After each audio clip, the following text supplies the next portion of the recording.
করে ফেলেছে। ইসরায়েল ও আমেরিকার অবস্থা খারাপ করতে চলেছে ইরান।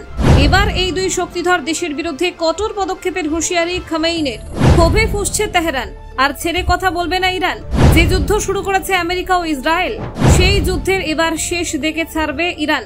খামেনি কোনো মতেই পিছু হটবে না। তাহলে কি আবার নতুন কোনো চাল চালতে চলেছে খামেনি? দেখুন বিগ ব্রেকিং। ইরান ও ইসরায়েলের মধ্যেকার চলমান উত্তেজনার আবহে ফের একবার চরম হুঁশিয়ারি দিলেন ইরানের সর্বোচ্চ নেতা আয়াতুল্লাহ আলী খামেনি। তিনি ইসরায়েল এবং তাদের প্রধান মিত্র আমেরিকার বিরুদ্ধে তীব্র ভাষায় আক্রমণ করে জানালেন, তারা যদি ইরানের বিরুদ্ধে আগ্রাসী অবস্থান নেয় কিংবা আক্রমণ চালাতে থাকে, তবে এর পাল্টা প্রতিক্রিয়া হবে কঠোর ও সুনির্দিষ্ট।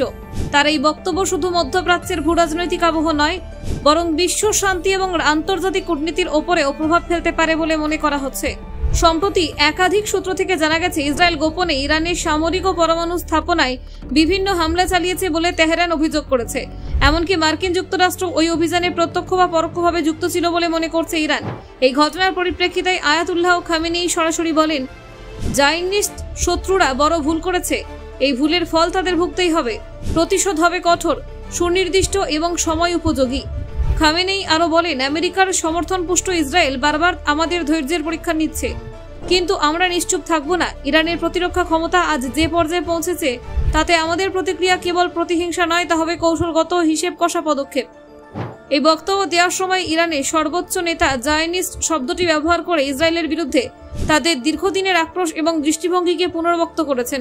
তিনি এটাও স্পষ্ট করে দেন যে যুক্তরাষ্ট্র ইসরায়েল যদি মনে করে ইরানকে চাপে ফেলবে বা দমন করবে, তবে তারা মারাত্মক ভুল করছে। কারণ ইরান প্রতিরোধের পথে আরও শক্তিশালী হচ্ছে এবং তাদের প্রতিরক্ষা ও কৌশলগত জবাব অনেক বেশি পরিণত ও বিপজ্জনক। বিশেষজ্ঞদের মতে খামেনেইয়ের এই বক্তব্য সাধারণ হুমকি নয়, বরং তা যুদ্ধের এক নতুন দিকচিহ্ন হতে পারে। কারণ ইরান এখন শুধু মধ্যপ্রাচ্যের শক্তি নয়, বরং রাশিয়া ও চীনের মতো শক্তিধর দেশের কূটনৈতিক মিত্র হিসেবে আবির্ভূত হয়েছে। ফলে ইরান যদি কোনো সামরিক প্রতিক্রিয়ায় যায়, তবে তার প্রভাব শুধু ইসরায়েল নয়, গোটা অঞ্চলে পড়বে। এমনকি একটি বৃহত্তর সংঘাতের সম্ভাবনা উড়িয়ে দেওয়া যাচ্ছে না। ইতিমধ্যে ইরান সামরিকভাবে তাদের প্রস্তুতি বাড়াচ্ছে। সীমান্তে সেনা মোতায়েন, মিসাইল ব্যাটারির প্রস্তুতি এবং গুরুত্বপূর্ণ স্থাপনায় বাড়তি নজরদারি সবই চলছে উচ্চ সতর্কতায়। এই প্রস্তুতির ইঙ্গিত তেহরান এবার কোন রকম সহনশীলতার জায়গা রাখছে না। খামেনি নিজেও বলেছেন, যারা আমাদের ক্ষতি করবে তাদের পাল্টা জবাব পেতে খুব বেশি সময় লাগবে না। অন্যদিকে আন্তর্জাতিক মহল এই পরিস্থিতিকে ঘিরে উদ্বিগ্ন। রাষ্ট্রপুঞ্জ, ইউরোপীয় ইউনিয়ন এবং রাশিয়ার পক্ষ থেকে কূটনৈতিকভাবে পরিস্থিতি নিয়ন্ত্রণে রাখার জন্য আহ্বান জানানো হয়েছে। যদিও এখনো পর্যন্ত ইসরায়েল কিংবা যুক্তরাষ্ট্রের পক্ষ থেকে খামেনেইয়ের বক্তব্যে সরাসরি প্রতিক্রিয়া পাওয়া যায়নি। তবে বিশেষজ্ঞরা মনে করছেন, এই ধরনের প্রকাশ্য হুঁশিয়ারি ইসরায়েলকে আরও সতর্ক করবে এবং হয়তো কিছু সময়ের জন্য আক্রমণাত্মক তৎপরতা কমিয়ে আনবে। Bureau report, Bangla digital TV.